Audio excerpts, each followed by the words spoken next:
Hey everybody, welcome back to the Reclamation Podcast. I am just blown away by the conversation that I got to have with the lead pastor of Southbrook Church, Charlie McMahan. Charlie and I were recording this, and I thought he had been following me around as he looked at my parenting style, my coaching style, and what it means to be a parent of a student athlete. See, what I didn't know about Charlie that I know now is that for the last 8 years, he's been studying kids' anxiety in sports. And it's born out of his own struggles, challenges with his son, Austin, which he opens up about in this conversation. We also talk about what it means to be a parent and a child in the room together and how parents inherently turn up the temperature in the room. So that means that we have to figure out a way to consistently turn that temperature back down. And how as parents, we typically go in two ways when it comes to the way our parents parented us. We either compensate or we compromise. We either compromise or we compensate. It's an incredible conversation. I know you're going to love it. As always, we would love to hear your feedback. So you can follow along on any of the social media channels, Facebook at The Reclamation Podcast with Tony Miltenberger, Instagram at TWMILT, or as always, you can subscribe anywhere you listen to podcasts or sign up for our mailer at www.twmilt.com. If you've enjoyed this conversation about anxiety and all the ones that we've been having in this series, I want to invite you to check out the sermons over at restorationcenterville.org. We've been preaching about it, and the dialogue has been incredible. So if you've enjoyed the conversation, if you've enjoyed listening and learning and growing with us, we would love it if you would just share this episode, share the information. Let's get the word out so maybe we can all be better together. Without any further ado, here's my conversation with Charlie McMahan.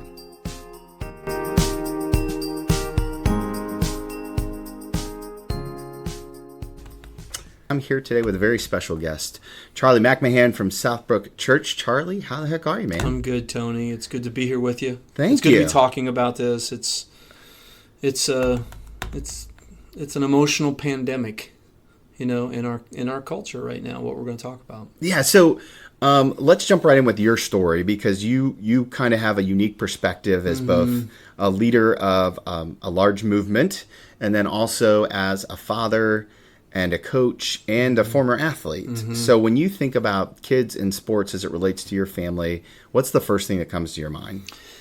Yeah, so unintended pressure, which there's intended pressure and then there's unintended pressure. I had an intended pressure about my parenting style.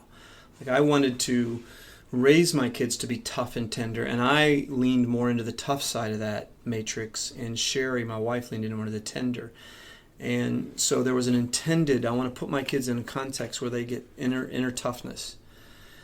But the unintended pressure, that's actually not bad, but the unintended pressure, that was a multiplier of that for them as pastors' kids, as my kids, was damaging.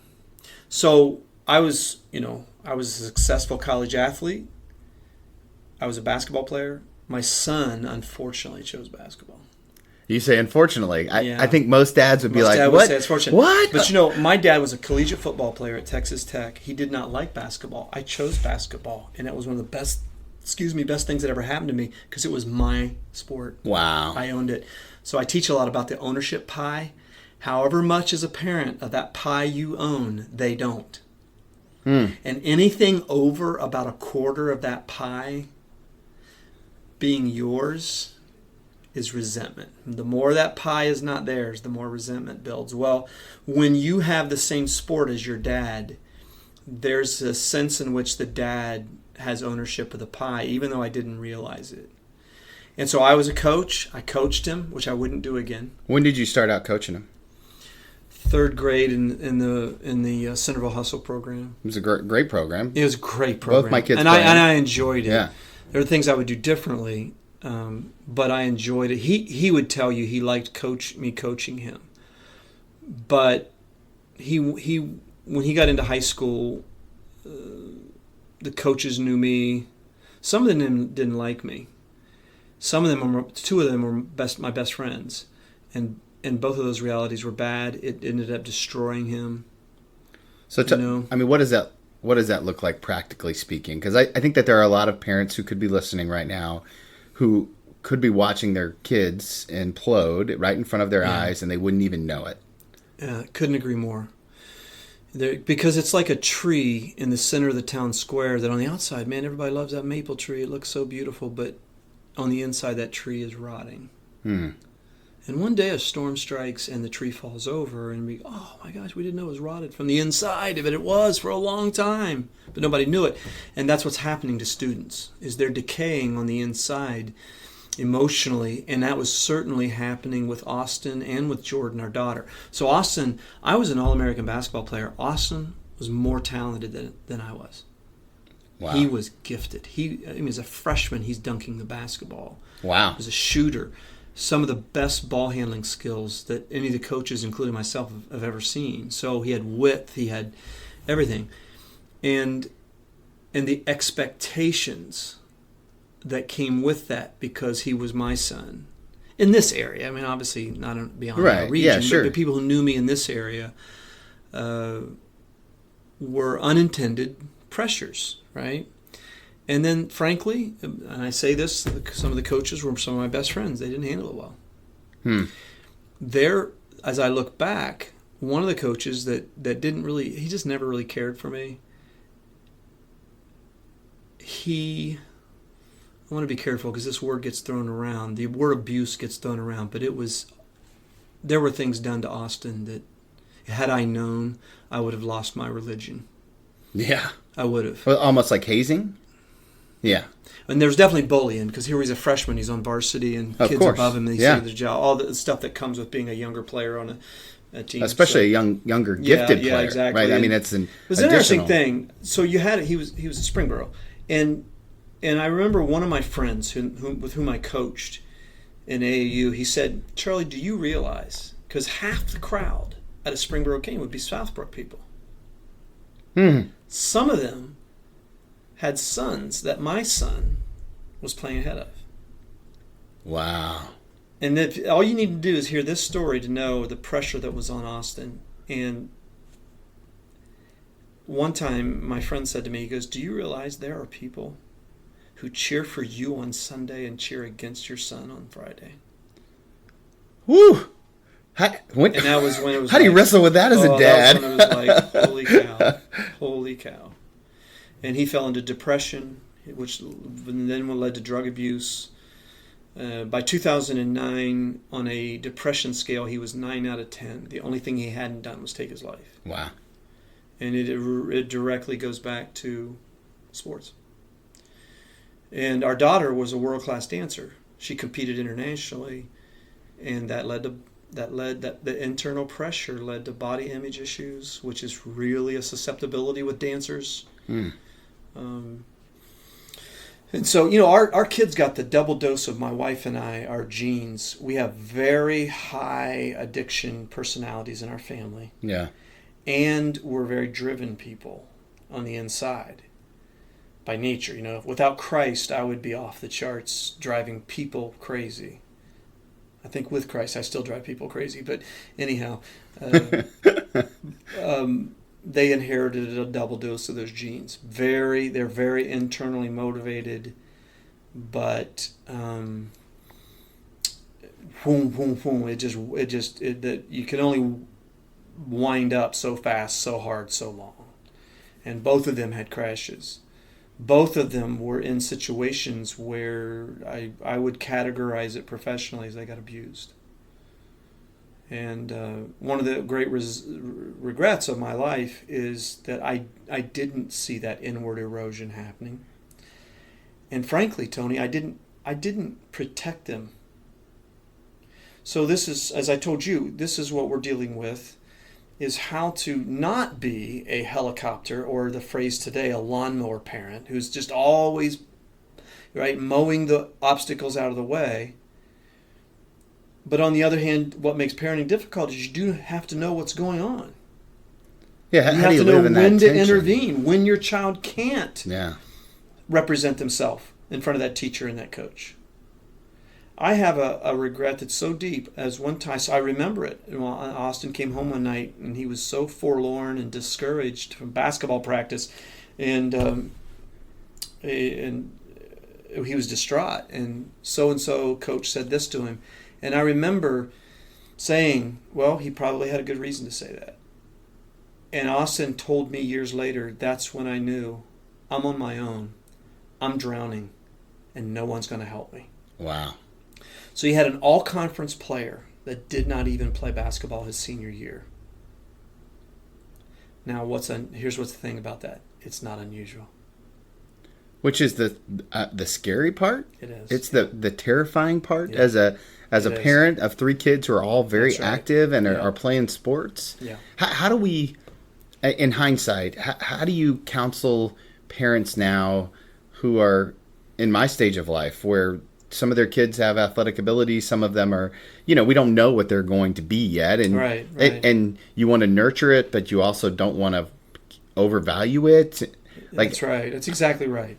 It's a fine balance. If it were easy, we wouldn't be doing this podcast. We wouldn't be launching the Players Box Ministry initiative, and we'll get into. We wouldn't be. It's not easy, and I'm in a series like you right now about this, where we're literally having people in our building turn to each other, turn to the person next to you, and say, "I'm not going to get this right," and because you're not, and you won't. You won't make your parents' mistakes because you're darn sure you're not going to make their mistakes. You know Amen. what you'll do? You'll make your own. Yeah. And typically they'll be reactionary mistakes. Right? The pendulum will just swing to the other side. the other way, which is exactly what I did. And in retrospect, was very unwise. But one of the first things is the self-awareness a parent has to have. Let's say Centerville. I live in Centerville. You live in Centerville. You have to know that probably as a resident of Centerville, you're a high-functioning adult. When you walk into the room, you turn the temperature up in the room for your child.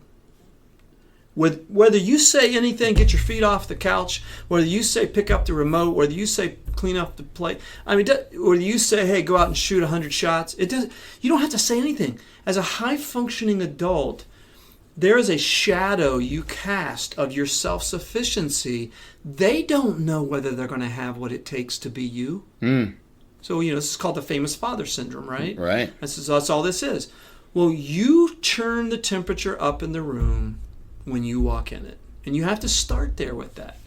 So from that standpoint, I highly recommend to parents that you be aware that a lot of your job is to turn the temperature down. What can you do to be a pressure lowerer, not an pressure intensifier? Okay, so you have to be aware of de-escalating pressure. How do you do that? For me is you don't talk about the game on the way home. I love Mike Matheny. You're a baseball guy. Yeah. I'm a baseball guy. Mike Matheny's mantra cannot be improved upon. There are only 3 things you say to your child before the game, and only 3 questions you ask. Have you heard these? So the 3 things you say before the game is have fun, I love you, play hard. And after the game you go, did you have fun? Did you play hard? Do you know I love you? That's all you. Right. That's all you do. Don't overcomplicate it. You don't, because you ask kids what they dread. It's the ride home. Wow. That's what kids dread. I mean, literally, I've had kids say to me, I hate the ride home. Because there's this loving analysis that's going on, right? I mean, it's loving. Oh, it's so... But it's still analysis. Have you been in the car with me and Connor? That's the question. Yeah. And you don't, and what you do when you don't talk about it, but you divert, you go say, what does banana split at Dairy Queen sound good? What you're saying is, I was here, which means it was important. But what you're saying is you're diverting the pressure off of, honey, it's not that important. Let's go get a banana split. Right. Which most of them, that's all they care about anyway. We're going to La Rosa's or we're going to Marion's tonight. I mean, that's what they care about anyway. They just want the Dairy Queen. They do. And you know what? To this day, Tony, I had a banana split last week. And the taste of a banana split at Dairy Queen brings me back to when my mom and I would leave my Babe Ruth games. We would always stop at the Dairy Queen on East Main and get a banana split. And that's what I remember. Wow. And I was a good baseball player. But the taste of a Dairy Queen banana split takes me back to. That's what I remember. Why do we care so much about how our kids did, or why do we care so much about how much playing time they got? Like, this is me asking as a parent who wants to figure out how to turn it down. Well, first of all, there's love. So it's a mixture, like anything, of love and fear. There's the love that we want the best for our kids, right? We want to open them to explore. Parenting is the art of exposing your kids to adventure launched from a place of security, right? So that's the art, is adventure and nurture, is that balance. So you want that. That's love. Where the fear comes in is we fear that if we don't do our job well, our child is going to end up living in a van down by the river. We all have this fear that we are going to mess our child up so much, and they're going to be this unfunctioning human being who cannot sustain a job, etc. And so fear enters into it. And what I say during this series is, what we tend to do is we either compromise or we compensate. Compromise is, well, you know what? I smoked weed when I was a kid. It didn't really hurt me. I turned out fine. And so we compromise. We don't want to judge our kids on what we did, and so we get laissez-faire and all that. But what most of us do is we compensate. So here's the deal. Here's what happened with me. My dad was a professional engineer who was gone 20 to 25 days a month. I was an All-American basketball player, and he came to 2 games a year. Wow. And so for my young adult years, I thought, man, my dad was not involved at all. My parents didn't know what I was doing most of the time when I was playing as a kid. I mean, I was either at the Hanover pool, or I was at the Presbyterian church playing baseball, or I was down at the creek, Rocky Fork Creek. I mean, they didn't know. Parents weren't involved then. And what am I going to do to compensate? I'm going to be everywhere. I'm going to be involved. Right. And I was involved. I was not going to be the parent who traveled. I think it hurt me professionally. I'm going to be focused on Centerville. I'm going to be focused on our church. I'm not going to travel. And I didn't. And to some extent, I was a helicopter parent. I look back now, and my dad's non-involvement in my sports life was a blessing. Yeah. It really was. It allowed me to own the pie thoroughly. Would I recommend the parents be a little more involved in going to 2 of your games a year? Yeah, certainly. But I owned the pie. But here's the thing. They paid for my fees to camps. They were supportive. It wasn't like they weren't supportive. And that's what I would recommend is the pie of fees, right? Like that's the part of the pie. There's a part of that pie you have to own. We're going to pay your fees. You want to go to that camp, we're going to allow you to expose. But honestly, it ends about there. And I had a great high school basketball coach who was a dear friend of mine, Ron Holtry. He told me one time after we talked about Austin, he said, Charlie, our job as parents is to be passive and encouraging observers. And that's it. That's our job. And do you not know of times, I do, where I've gone over that line? I've become a participant, not an observer. And you don't have to literally go on the field and to become a participant. You can emotionally become a participant by when they look up at the stands at you, they see the distraught look on your face that says, if he doesn't hit these free throws, it's going to be a bad ride home. You have entered the game. You have juxtaposed the desire for them to enjoy this against our family's night depends on the outcome of these 2 free throws, right? Because you are so emotionally involved, and you have to detach yourself from those outcomes. And I quote often from the great philosophical Bill Murray when he said in the movie Meatballs, "It just doesn't matter." Yeah, it just does, and it doesn't. It doesn't. You know what? If your boys are good enough to play collegiately, whether you send them to 17 camps this summer, it won't matter. It's really not going to change the bottom line. If they're not good enough, if you send them to 17 camps this summer, it won't matter. So let me ask you this: we hear from organizations all the time that they need coaches. Mm-hmm. How do you live in that tension of that? Because I love coaching. Yeah. I love coaching. Should I coach? I should edit what I said, because I think that's a good question. You're asking me. Yeah. So I said I wouldn't coach Austin again in the condition I was in when I started coaching him at 34. Sure. I would coach him now at 57, for sure. So your ability to coach is dependent upon your self-awareness. It very much is. Your effectiveness, whether the same heat that makes Tony Miltenberger a success as a pastor, that same heat, if not managed, burns his sons. So this heat that you put out on the Sunday that people go, I love Tony's passion. Well, your boys are this close to that same heat. Right. So the same fire that warms the living room is the same fire that can burn people who are too close to it. So you just have to be aware. I'm telling you, my friend, you got heat coming off of you. Okay, you do. You got heat coming on. You just got to be aware of that. And so at 57, number one, my heat isn't as strong. I'm gentler. I only regret the times in parenting that I wasn't gentle. And so I'm gentler. I'm able to, I've got a better thermostat. I'm able to regulate that. So at 57, I would do that. And if a parent cannot invest their emotion in the outcome and stay detached from that and still be a passive, encouraging observer, coach. I would tell you, coach, Yeah.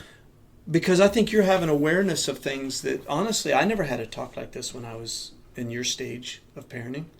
I wasn't aware of it. I was around, my friends are coaches. What do you do as football and basketball coaches? Man, it's push. Sure. Which is my natural state. I'm a maximizer in the strengths finders thing. I push myself to exhaustion because that's the only way I know how. And, well, that's heat. Well, true confession, the whole reason that we're doing this anxiety series called Everything's Fine, and the reason that we're doing this in the podcast is because I almost got thrown out of a game last year. Yeah, well, I did get thrown out. Do you ever me tell you that story? I don't think so. Yeah, I got thrown out of a game. And I looked up at my life and I was like, what is happening? Is this a representation of what I profess to believe? Yeah. And it wasn't. And so here, and I love this city. I love the city that we get to call our home. But yet, I watch and it's scary. It's scary. You see it. It is. It is, like I say, it's emotional. It's an emotional pandemic. I think it's viral in the sense that it catches, as we were talking earlier off microphone, that there's a vortex with youth sports, and if you don't watch, you'll get sucked into that vortex. Oh, it's so easy. And you start amping up the competitive fires, and it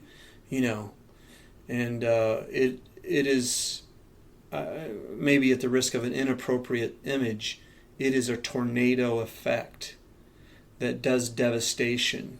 We've seen that physically in our city, Greater Dayton, but there is a debris left behind with games, right? Well, and I think that the metaphor plays out because it's going to take us decades to rebuild the city of Dayton. You and I have both been in those, have seen ground zero, and I know that it's going to take decades, and I can only imagine with your son Austin, it has taken at least that long. It took a decade.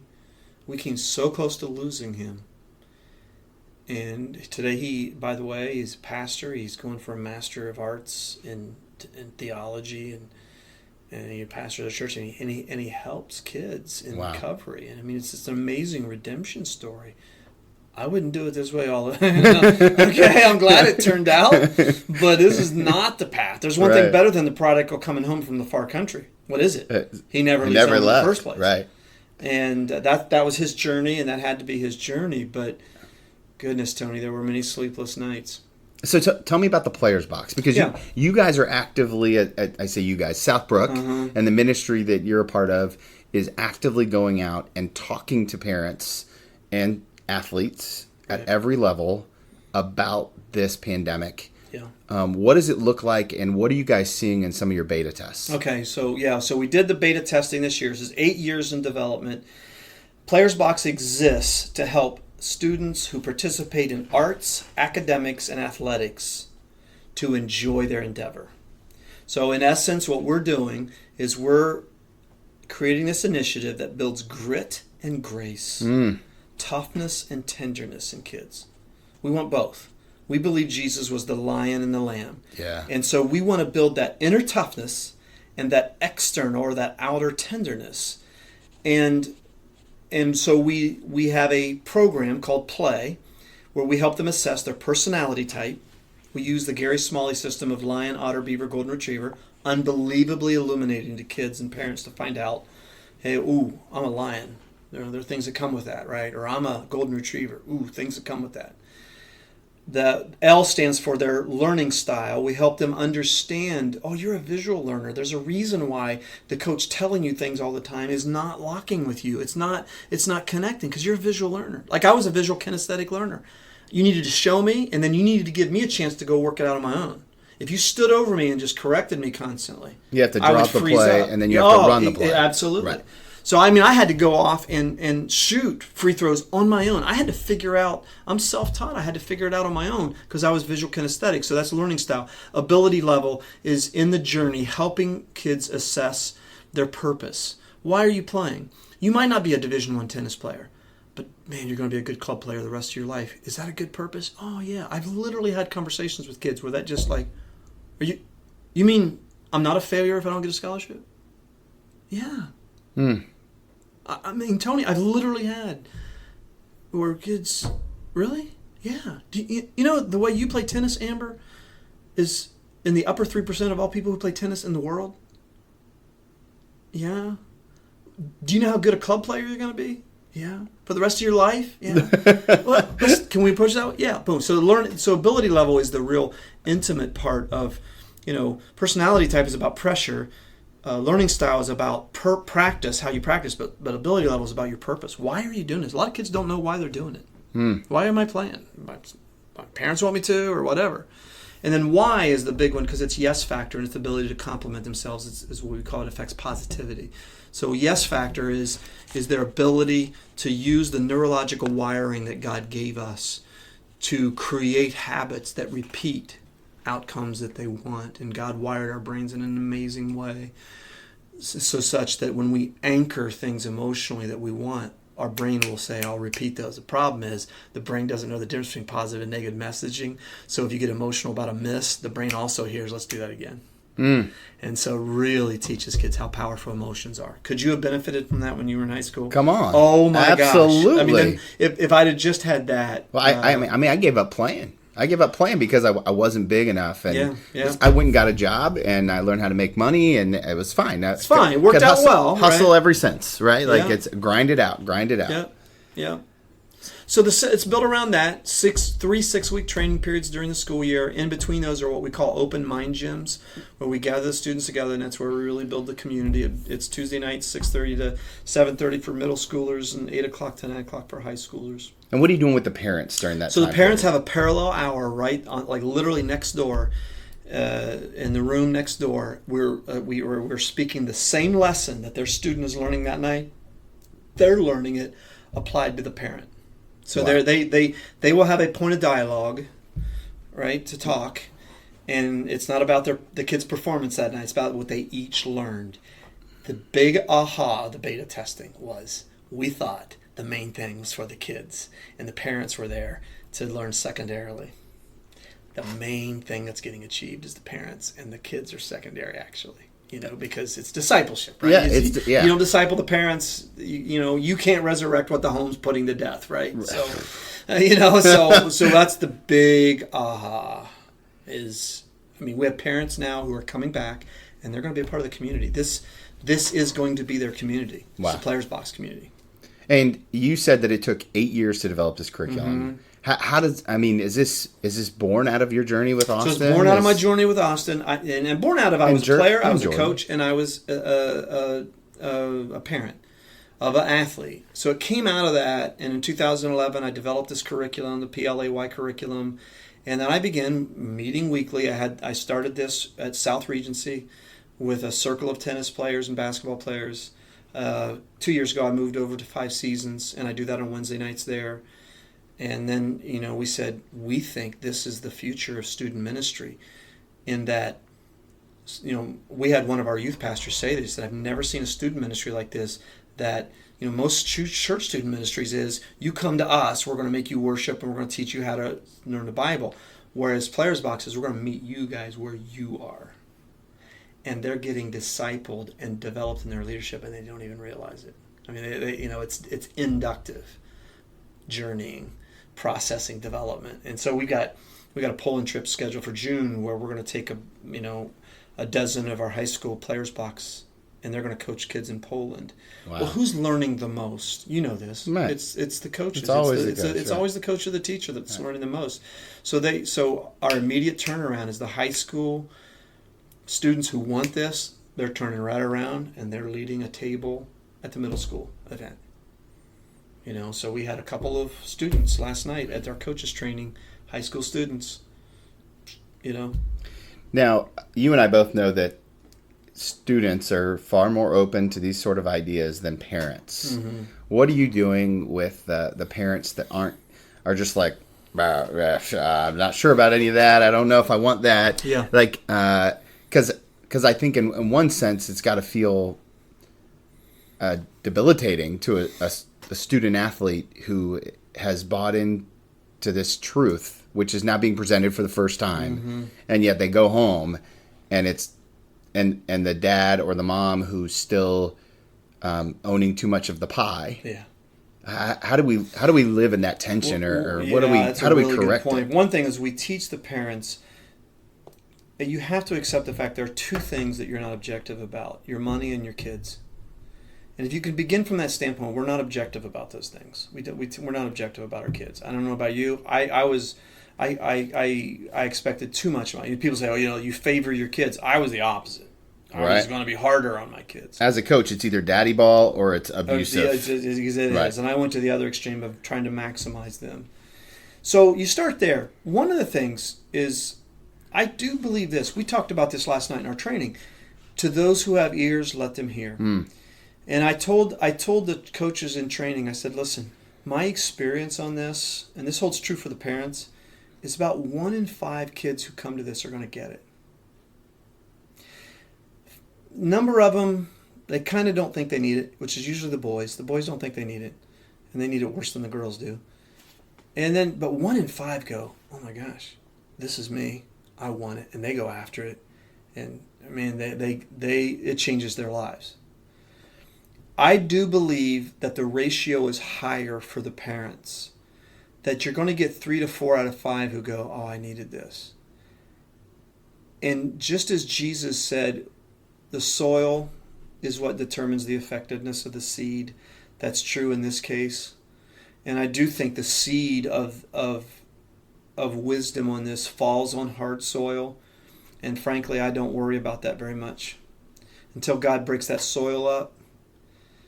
And we do tell parents this. Until God breaks your soil up, this isn't going to benefit you. But don't wait until...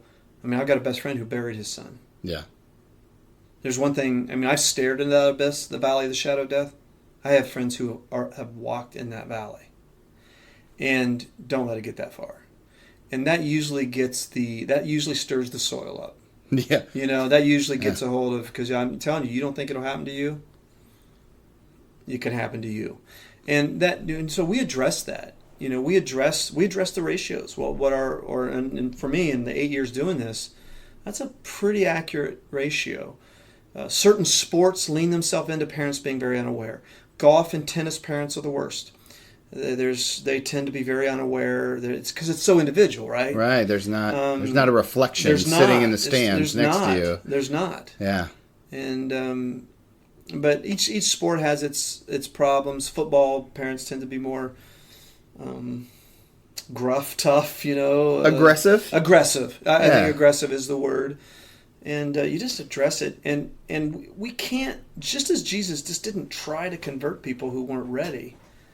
He didn't. He sowed the seed of the gospel, and he said, you know what, some of this is going to fall on soil, and it's going to produce 100 times what was sown. No, I love that. You can only control what you can control. Yeah. I will say this, of the 4 soils that he shared in Mark 4, the most common soil in Centerville, Ohio, is the thorny soil. So it's not that they're not good people, is that the soil of their life and soul is so filled with pressures, possessions, and pursuits, which is the 3 things he talks about, that it just clogs everything up, and it goes right back to how you began this podcast, pride. All that stuff, pressures, possessions, and pursuits that we're all doing, then our kids get wrapped up in those pursuits, and it's real thorny, and so there's no real just flowing fruit that comes from our activities. It's just thorny, It's occupied. It's occupied. It's Yeah, occupied there's no space. room. There's Right. no room for real good, healthy, organic reflection. And Yeah, it's really hard to be self-aware when you're busy looking it at all is, your it stuff. is, it is. You're flying too fast. Yeah. And everything else is so important that you don't have time to take care of you. You don't. And unfortunately, yeah, you and I both talk to lots of parents, and not even parents, just adults, highly functioning adults who are doing so much other stuff that they have no margin in their life. That's right. To look in the mirror. That's exactly right. And you're tired. Right. Which amps up emotions. And If it's a perfect storm. It really is. But what an incredible opportunity, though. Mm-hmm. Because in the midst of that storm, we can begin to rebuild. Once we see it coming, we're better prepared now than we ever have been for the storms of life. I think so too. I think so too. And so I think the ministry that the Players Box is doing is incredible. How do parents who maybe don't go to Southbrook or do go to Southbrook, how do parents and players, how do we get this into more people's hands? Playersbox.org. Okay. And you can, we have an administrator. She'll get back with you ASAP. Get you registered. We have so one season from September to May is one season, and our fee, I don't know what it is. You can see that on Players Box, but it covers the whole school year, and that includes the parents. That is included in that fee, and which we highly recommend is that the parents be a part of it. And just contact them, and it starts Tuesday, so it'd be a good time for them. I don't know when the podcast is coming out. It drops Monday. Okay, it drops Monday. Yeah, it starts tomorrow. But if they miss the first week, we have video of every session that's professionally done. So if you miss a session, you have access to the video to get the lesson that night. And there are a lot of pastors who listen to this podcast, because a lot of my friends are pastors. If they want to implement this at their church, is that an option yet? It is. It isn't. Yeah, like we've talked. You and I have talked about the copyright. It's in that process right now of just getting copywritten, and then we're gonna. We would love for to be one at Restoration Church. Yeah, absolutely. We're not holding on to the cure for cancer. Course. To the, right. We're going to share that. So we think we have something that has worked with kids. Not we hope works. It has worked. It has worked. To those who have ears and want to hear, it settles in. And so we would love for them to be a part of it. I would love to see every church in Centerville one year do this. Just every church. I would too. And let's. Because, Epiphany Lutheran's got a great student ministry with all the sports that they're doing out there. And they're doing great things for the gospel. And, God's doing a lot of stuff here at Restoration. But all of these different churches, imagine what would look like if our high school just started here, could be a center of revival of how we approach youth sports. And it's so kingdom-like. Right. The subversive, Jesus said, the soil... The leaven. You don't see the leavening of the dough, the yeast, the rising, but it's in there. It's in there, and that's where we're bringing the kingdom into, in this case, the context of the pressure of academic, artistic, and athletic pressures that kids are facing. So, yeah. Well, I can't thank you enough. Oh, if people want to listen to your sermon series on this. Go to southbrook.org, and we're doing a series right now. We're literally third week this week, Road Warriors. Okay. And it's off the idea. You can prepare the road for the child, pave the way, or you can prepare the child for the road. And so we're delving into these issues, and it's really just a shameless 4-week preparation for our church to launch Players Box. Well, and honestly, Scripture has so much to say about this. It's huge. I mean, spiritual children and physical children are a huge part of the kingdom work that we're all called All we're to doing do. is we're walking through Hebrews 12. Okay. And how does God parent you? He disciplines you as children. And if he doesn't, you're illegitimate children. And so we're actually using the principles from that to say, this is how we parent. Okay? And it's... I would say that it's, for us, created as much dialogue as any series we've done in a long time. That's we awesome. did it because it's starting school and everything. Yeah, so it's the right time. It's the right absolutely. time. So, last question. I always like to ask people, if you could go back when you started coaching your son, Austin, 4th grade, if you could go back and give yourself one piece of advice with the wisdom that you have now, what would it be?